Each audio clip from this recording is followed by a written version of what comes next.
নমস্কার বন্ধুরা, তন্নাস রান্নাঘরে আপনাদের সবাইকে স্বাগত জানাই। আমি আজকে রান্না করব মটনের লাল ঝোল। সবার প্রথমে আমি আলুটা ভেজে নিলাম লাল লাল করে।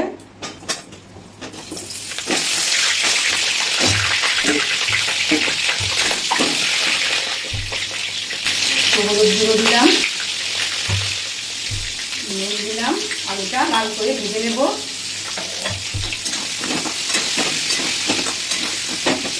কিছু 5 মিনিট চাপা দিয়ে রাখলাম। এবার আমি ঢাকা চাপা দিয়ে দেখি আমি ভাজা হয়ে গেছে। আলুটা তুলে নিলাম।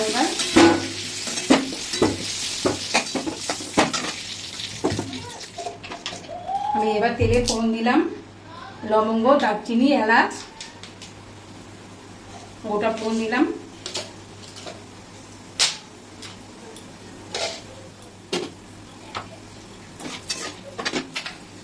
হয়ে গেছে।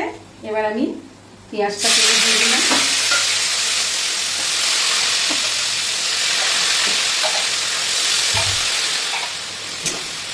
পেঁয়াজটা একটু লাল লাল করে ভেজে নেব।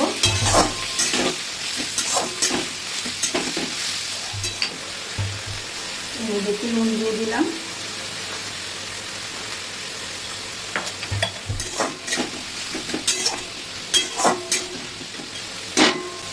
পেঁয়াজটা একটু লাল লাল ভাজা অবধি ওয়েট করবো। এবার আমি চাপা খুলে দেখি পেঁয়াজটা ভাজা হয়ে গেছে। এবার আমি একে একে আদা, জিরা, লঙ্কা বাটা সব একসঙ্গে পেস্ট বানিয়ে রেখেছি,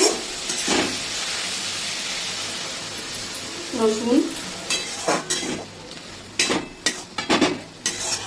আদা রসুনের গন্ধ চলে গেলে আমি মটনটা দেব। পরিমাণ মতো নুন,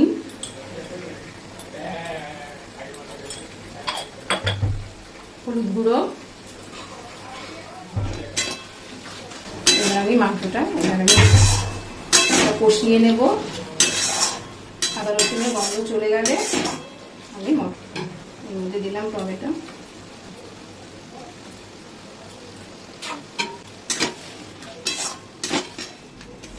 তেল ছাড়া অবধি ওয়েট করবো আমি।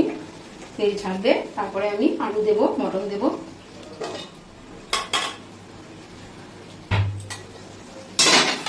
মশলা থেকে তেল ছেড়ে গেছে। এবার আমি আলু মাটনটা দিয়ে দেব।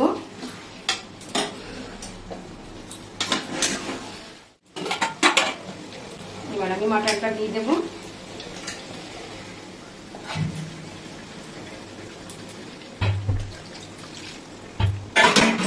এবার আমি ভালো করে কষাবো।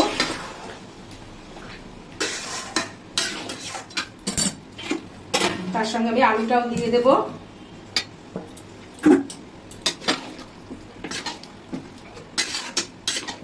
পাঁচ মিনিটের জন্য আমি ফিরে আসছি। আবার 5 মিনিটের জন্য আমি ফিরে আসলাম। এবার দেখি মটনের কালারটা খুব সুন্দর এসছে, দারুণ কালার এসছে। আবার 5 মিনিটের জন্য চাপা দিয়ে রাখলাম, এখনো সেদ্ধ হয়নি। 5 মিনিট বাদে আমি ফিরে আসছি। বন্ধুরা, কিছুক্ষণ বাদে আমি ফিরে আসলাম। মাংস সেদ্ধ হয়ে গেছে। এখন আমি জল দেব। মাংস কষা দেখুন, লাল লাল ঝোল মটনের। দেখুন কত সুন্দর কালার এসছে। এখন আমি জল দিয়ে দেব।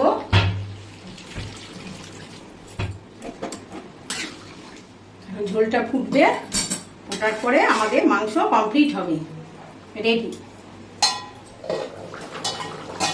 বন্ধুরা, আমাদের মাটনের ঝোল রেডি। আপনারাও বাড়িতে ট্রাই করবেন। মাটনের লাল লাল ঝোল রেডি আমাদের, আপনারাও ট্রাই করবেন বাড়িতে। প্লিজ আপনারা চ্যানেলটিকে লাইক, শেয়ার, কমেন্ট করে সাবস্ক্রাইব করে দেবেন। মটন আমাদের গরম গরম ভাতের জন্য রেডি। বন্ধুরা দেখুন, আমাদের মটন রেডি। দুপুরের গরম ভাতের সঙ্গে মটন রেডি, আপনারা ট্রাই করবেন।